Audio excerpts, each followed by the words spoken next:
All right, new on WLWT, we are in peak back-to-school season for local colleges, universities.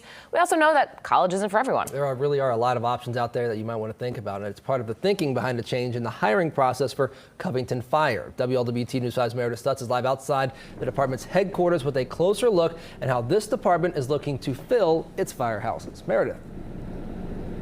Hey, good morning to you both. You know, like a lot of fields, firefighters are struggling to fill open positions, especially those who can also serve as paramedics.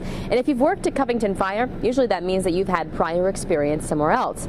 But that is now changing. You see, Covington Fire is now going back to its previous recruiting method, last seen more than a decade ago, of hiring people even if they don't have prior experience. Anyone 18 or older with a GED or high school diploma and a clean record is encouraged to apply.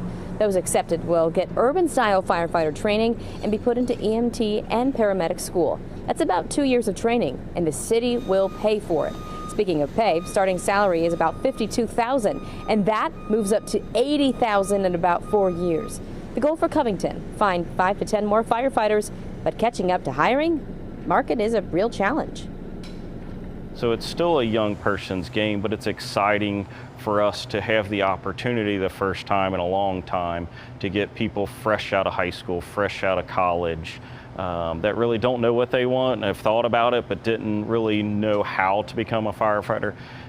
Where before we couldn't capture those people because they had to have some minimal training, and now we can capture those people of they don't know how but they have a willingness to do it.